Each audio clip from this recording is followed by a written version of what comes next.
Brian, you on? Hello. How are you doing? Thank you for waiting. I think you've been waiting a long time, and we're very sorry. This isn't Brian. This isn't Brian?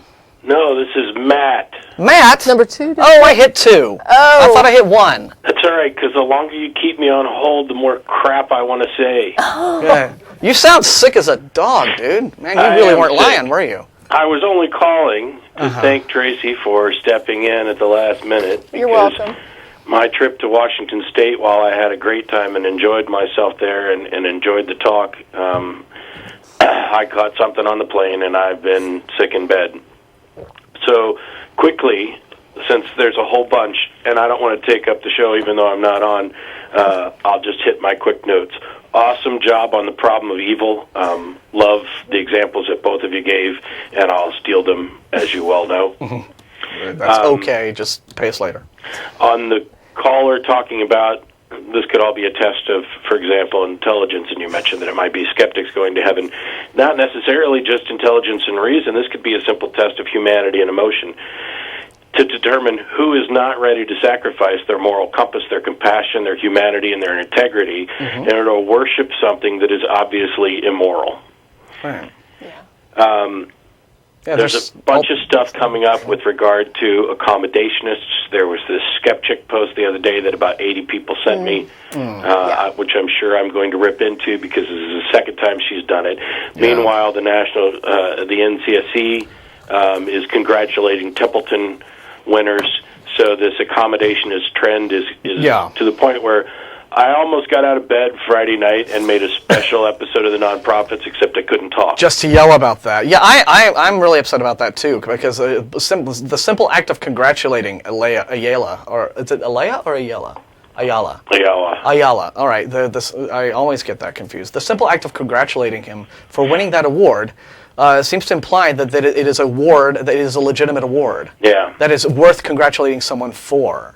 Right? When, in point of fact, the Templeton Foundation has always been about pumping a whole lot of money into media efforts to make it appear as if there is some sort of movement within science to validate Christianity. And that's all it's been about.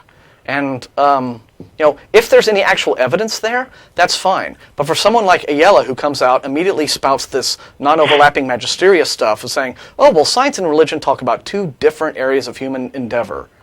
And hand him an award for that and say, there you go, great understanding of our spiritual heritage or whatever the crap it is. And then for the NCSA to say, congratulations on winning that award? Yeah. It baffles me. It's like... I got 3 other quick things, and then I'm going back to bed. It's like the National Organization of Women giving, Maxim Magazine some award for, congratulations on winning, Dick Penis Magazine of the Year or whatever. Because it's awesome, guys. Makes no sense. So that award wasn't supposed to be announced yet. They just sent me the mailer the other day. Oh, okay. So we weren't going to announce that yet, but thanks. I'm gonna kind of take issue with Martin a little bit on the issue of believe. I believe evolution is true. I believe the Big Bang is the best explanation, as long as we're just talking about believe in the simplest context, which is accepting that a claim is true or most likely true. Mm-hmm. So I'm not as, I do understand your point, but I'm not as, phobic about the word believe. It's going to imply some kind of, irrational belief. There are plenty of rational beliefs. Right, but remember, as you just mentioned with this whole accommodationist trend and what have you, I think that just for basic semantic purposes, I prefer to make the distinction simply because we now have too much of this going on. Well, your scientific beliefs are no better than my Jesus beliefs, and the whole Creation Museum is founded on that rubbish and this sort of false equivocation. So, and see, I may seem like I'm too anal about it, but that's just kind of where I am with it. Yeah, the reason I go the other way on it is because as soon as I say, yeah, I believe that, then that gives them the opportunity to say that, your beliefs is just as irrational as mine, and then I can go on to demonstrate exactly why they're not. Mm-hmm. The last 2 little bits on Hunter with the Cambrian explosion. Everybody should just Google index of creationist claims. Mm-hmm. This one's number 300. The Cambrian explosion, or you're talking 5 to 10 million years is that time period. Yeah, I've heard up to 80. There was complex life prior to it.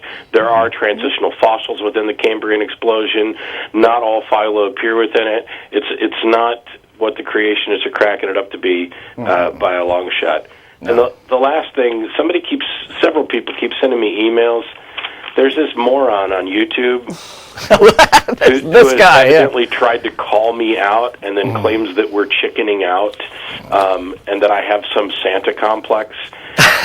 This guy, I've seen a couple of his videos. It's the lowest possible form of apologetics, and he's welcome to call into the show just like anybody else.